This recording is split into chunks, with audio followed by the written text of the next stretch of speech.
So ito palang ating mixer, Bluetooth receiver, ito nilagay na natin sa adapter ng ating cellphone. Itong isa nating amplifier at saka isang equalizer.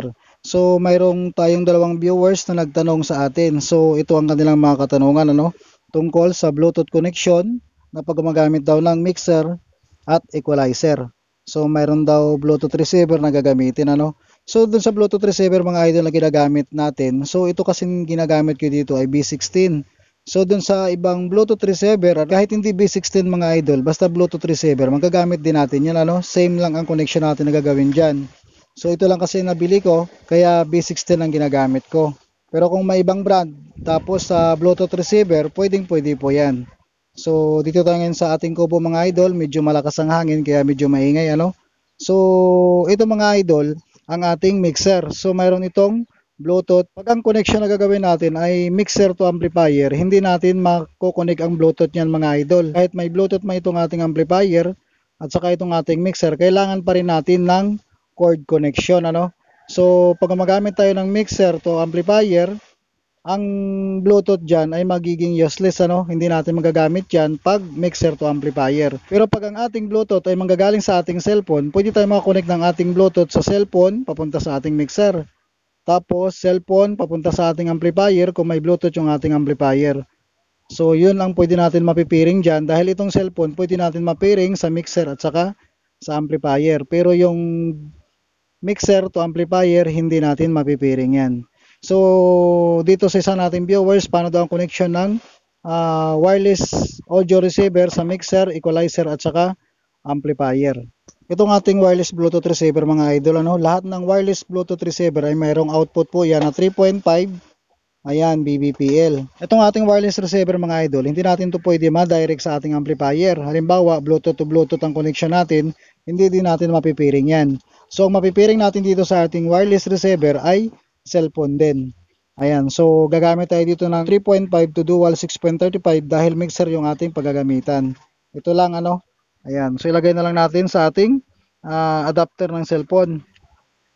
So itong gagamitin natin na adapter mga idol ayan, 3.5 to dual 6.35 pag gumamit tayo ng wireless audio receiver. Ayan. So output natin ito sa ating wireless audio receiver.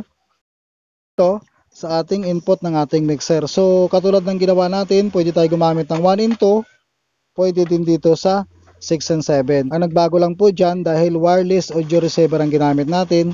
So dyan manggagaling yung ating signal o yung ating source. Ayan. So may mga mixer mga idol na walang Bluetooth ito sa atin mayroon tong Bluetooth. So ang ating mixer mga idol dalawang output po yan. Mayroong PL jack, ayan, at saka RCA jack. So record out gagamitin natin ngayon. Pero kung sa PL jack idol mag-output papunta sa ating equalizer, ito lang gagamitin nyo 6.35 to dual 6.35 din Mayroon ditong single, so kailangan dalawang pares ang gagamitin natin. So ang gagamitin ko dito ngayon idol ay ang output natin na record out RCA jack. So madalas natin ito ginagamit yung main output. So ito naman ngayon ang gagamitin natin, itong record out. So ang gagamitin natin dyan, dual 6.35 to dual RCA jack So ang RCA jack, output natin ito sa record out ng ating mixer. Ito yung i-input natin sa ating equalizer. I-input lang to natin mga idol sa channel 1 at saka channel 2 ng ating equalizer.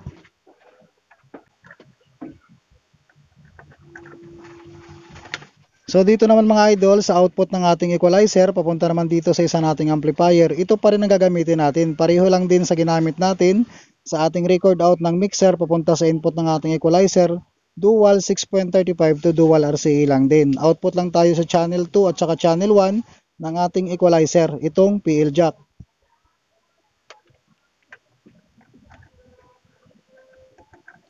So yung pinakadulo nito na dual RCA mga idol, dito natin ilagay sa ating amplifier. Ito lang natin siya i-input sa ating selector B. So dito mga idol, dalawang speaker yung gagamitin natin dito. Isa sa right channel, isa sa left channel. So dito yung ating right channel sa bandang ibaba. Ayan. So yan ang gagamitin natin mga idol, dalawang naka two-way Ayan, puro D15 po yan. Dito sa ating wireless audio receiver mga idol dapat nakakulay green ang blink niyan So nakapula siya. So ilolong press lang natin yan. para magpunta sa kulay green. So ayan mga idol, kulay green na siya. Ibig sabihin pwede na tayo mag-connect dyan ng Bluetooth natin na manggagaling sa ating cellphone.